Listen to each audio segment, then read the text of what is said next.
Good evening. Team Fortress 2 is a game with some legendary promotional material. Between the comics and the shorts, Valve's creative and funny approach to world building has led millions of people to fall in love with the game's setting and its characters. This is a big part of why TF2's culture remains very popular to this day, even among people who don't actively play the game. The Heavy and the Soldier continue to live on through fan animations and memes, even as Valve's support and work on the game wanes to an all-time low, and the community is hit with waves of bad news. But while a good amount of people watching are probably familiar enough with the TF2 shorts to tell you in the comments exactly what was censored from Meet the Demo Man, TF2's pre-release promotional material is comparatively pretty niche. See, back in 2006, Valve made 2 trailers for the game that were both shown off at public games conferences to build hype for its upcoming release. But unlike the Meet the Team shorts, these trailers were purely meant to show off the game's mechanics, and included no dialogue from any of the characters. But despite these presentations being from not even a year before TF2's release, what was shown looked remarkably different from what we're all familiar with today. The art style is brighter, a lot of the classes have completely different weapons, the 2-4 bridge has no roof, etc.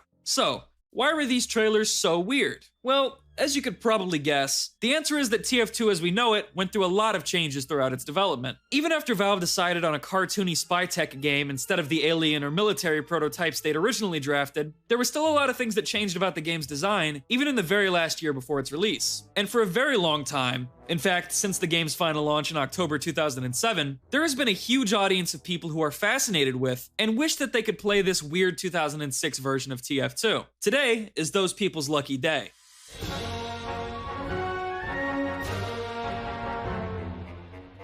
What you're looking at is footage from a Team Fortress 2 project called Pre-Fortress 2. I had the pleasure of getting my hands on it early to see what it had to offer, and the experience was interesting to say the very least. As hinted at by its title, Pre-Fortress 2 is a TF2 mod which takes concepts from early phases of the game's development and re-implements them in order to bring us an experience akin to what was advertised in those weird 2006 trailers. There are, of course, some slight creative liberties taken for the sake of accessibility, but for the most part, this is an authentic TF2 beta experience, and it is every bit as odd as those trailers made it seem. The way PF2 plays resembles TF2's archaic predecessors a lot more than the game we have today does, and it bridges the gap between them in a really unique way. Everything between the maps and the gameplay mechanics are disorientingly different, and playing it almost makes you feel like you're a noob booting up TF2 for the first time again. But in a good way. Allow me to explain. Probably the first thing you notice upon joining a match is that every player is equipped with grenades, which they can throw at any time with a simple button press. See, grenades were at one point actually considered to be a staple of the Team Fortress franchise, and until fairly late in its development, they were planned to play a heavy role in TF2. But over time, Valve began to have concerns about grenade spamming and exploits, and eventually made the choice to can them, which was a very controversial move that they were honestly kind of lucky to have shaken the backlash from. No grenades. Yeah. I don't know, man. That's like telling like a Forza fan like no wheels or something. Pre-Fortress 2 re-implements this canned grenade system in a very stylish, fully animated fashion, and allows us, the players, to gauge whether or not Valve made the right decision in axing them. There are a lot of different types of grenades. How many or what types you get differs depending on which class you're playing. For example, the Scout gets concussion grenades that disorient your enemy's aim, and bear traps that slow them down when stepped on. Pyro gets a fire grenade that offers powerful area denial, kind of like the Molotovs in CSGO do. The Soldier gets frag grenades and this insane fucking nail turret thing. I don't know what the hell this is. Demo gets dynamite like was shown in the game's early trailers. I think you get the gist. The re-implementation of grenades on its own dramatically alters the way combat encounters play out. On a surface level, of course, they allow for wacky shenanigans like nade jumping and even kamikaze bombing, but on a deeper level, they make you approach levels you thought you knew from a completely new and interesting perspective. And on top of all that, pretty much all of the classes have had at least 1 or 2 things tweaked about their loadout, new weapons and whatnot. There's a lot to talk about, and some changes are definitely more drastic than others. For starters, the Scout gets the shotgun instead of the scatter gun, and he also gets the highly coveted nail gun, which I'm not gonna sugarcoat, I personally despise. But it is cool to see it in action and observe how it changes the gameplay flow. It's weird that Scout kinda counters Engineer now though. The Scout also doesn't have a double jump, which I know probably seems sacrilegious. However, he does have those concussion grenades, which make flinging across the map stupidly easy, so he still does have a lot of fun mobility. Soldier is one of the only classes who's been left pretty much the same, although he has rockets sticking out of his gun like he did in some of the trailers, which I find to look really weird, especially in first person. But the Pyro, now, the Pyro has perhaps the most insane changes in the entire game. You might think that because he doesn't have an air blast, he'd be a shadow of his past or future self, but you'd be so wrong. In place of the Pyro's alt-fire air blast are incendiary rockets that somehow share ammo reserve with your flamethrower. And I'm gonna be real, this is fucking insane. Like, a guy on bath salts chasing you down the street butt-ass naked insane. I can't ignore it. Pyro is kinda busted in this game. Between the area denial he gets from his Molotovs and the range and jump mobility offered by his rockets, he's very powerful. And since there's no air blast, you also can't get help from friendly pyros once you've been ignited, so you've got to wait out the full afterburn duration if there's no health or water nearby, even if you only barely got hit with a small incendiary rocket splash from across the map. But even as wild and almost unconscionable as this change is, I still kind of find it cool just because of how much it shakes up the game. PF2 really turns the Pyro into the psychotic menace that he's portrayed as in the TF2 shorts, and having not seen an actual TF2 balance change in years at this point, I've somehow begun to miss the days of testing out even outrageous broken changes. Oh yeah, his fire axe is also replaced with a branding iron that has the Team Fortress initials written on it, which is cute. Anyway, the most interesting change to the demo man is that his sticky bomb launcher has been gutted, and replaced with what the game describes as a remote pipe bomb launcher. This thing shoots projectiles that are kind of a hybrid of both stickies and pipes. They bounce and roll around on the ground, but they'll only explode when detonated with your alt fire. The golden rule of stickies still applies though. They haven't missed until you detonate them.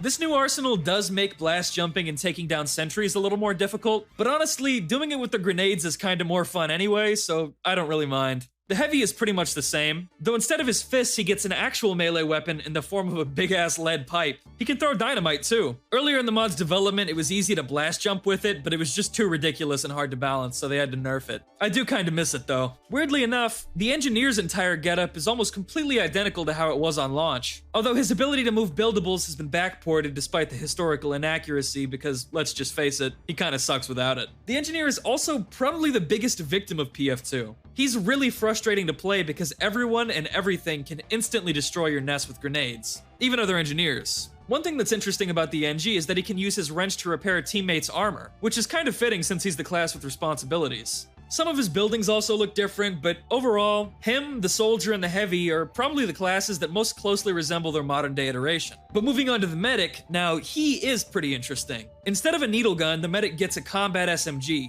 and if you couldn't tell, this thing is cool as hell. Maybe too cool. It honestly might be a bad thing that between the machine gun and the grenades, Battle Medic is about 500 times more viable and fun to play than it has ever been in the real game. Given how I feel about nail guns though, I love this change and I honestly prefer it's how the medic plays in the real game. He also has a healing grenade that can be used to replenish multiple teammates at once or to save yourself in a pinch. And instead of a bone saw, he has a syringe that heals your teammates and poisons your enemies with bleed damage. Honestly, the changes made to the medic in this mod rock and make him a lot more fun to play.